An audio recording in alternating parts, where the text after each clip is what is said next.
Hey YouTube, spring is here and it's time to start planting. Today I want to plant some super sugar snap peas. We're about maybe a little less than 6 weeks away from the last frost here in the south. This is hardness zone 7 and 8. I'm right on the border, so one year it's one and the next year it's another. So we're prepping to do this. First, soak the peas. They've been soaking for about 20 hours or so, and they're probably 1.5 to 2 times as big as they were just a seedling. So they're ready to go. First thing I got to do is remove my drop-in fence.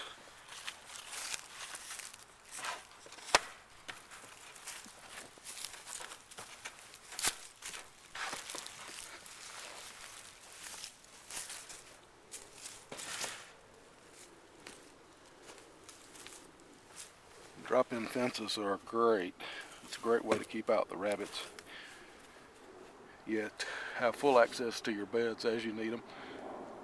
Today we're going to be planting these.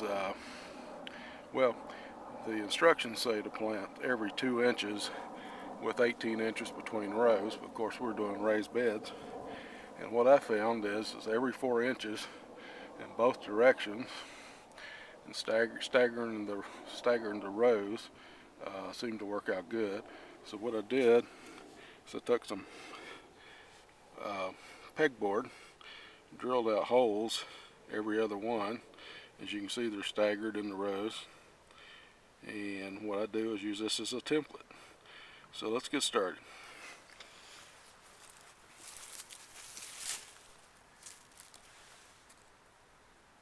The first thing I want to do is lay down my template, position it, try to get it at a right angle to the sides of the bed. And then once I got that in position, I take a dowel rod, which I've marked. These seeds need to be down 1 inch. So with the 1/8 of an inch of the template, I mark this at 1 1/8. And one of the secrets to marking these, and this is an old wood turner's trick, is once you decide where you need your make your mark 1 1/8 inch in, is to take your finger over here, put it against the end, and just rotate your dowel rod, and you will have a straight line right around your dowel rod.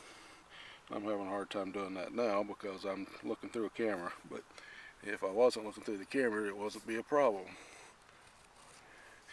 So anyway, that's how I do that. So now I'm going to start making some holes.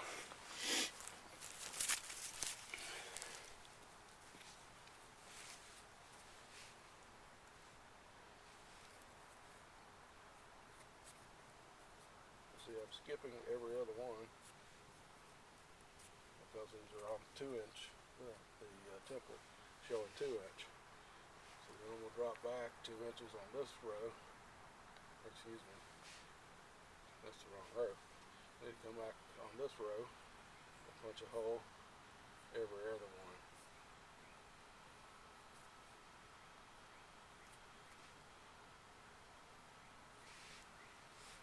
Remove the template.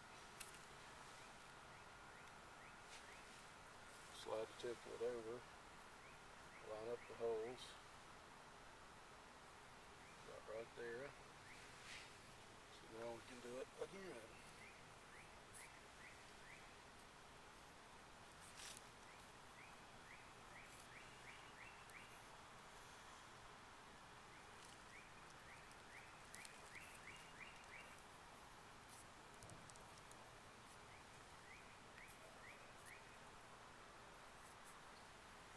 You got the gist of that. And all we do is come back and drop our seeds in.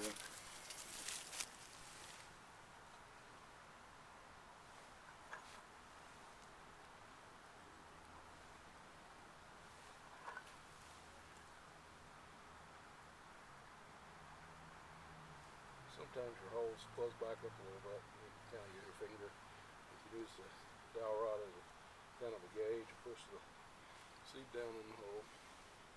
Don't want to push too hard, but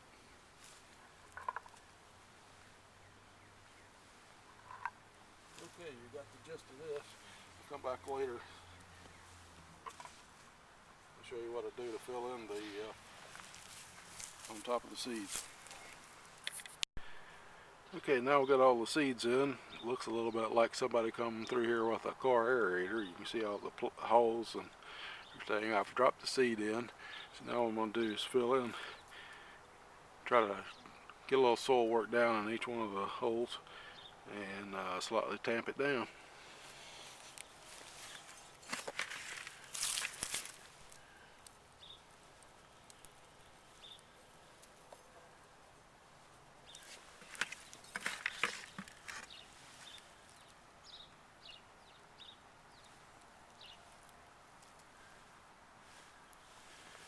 And that's all there is to planting your Super Sugar Snap peas. Please note this is snap type peas. You don't want to plant all of your peas this early in the spring. But last year I had a bumper crop, had plenty of them. This year I planted, this is a 4 by 5 foot section in a 4 by 10 foot bed. I'm going to plant some pole beans in the other half. And what I'm going to do is I'm going to double up on my running strings and everything for by using I've got one of these lattices at either end, and they are much taller than that. They are up to, they're approximately 5 feet tall. And I'm going to run my lattice mesh string across and use one half of the bed will have peas on it, and the other half of the bed will have beans on it. Probably Kentucky Wonder pole beans. They seem to do the best for me last year. So there you have it. That's planting peas first thing in the garden this year. Probably next thing up will be planting some onion sets. Stay tuned and we'll see how this thing grows.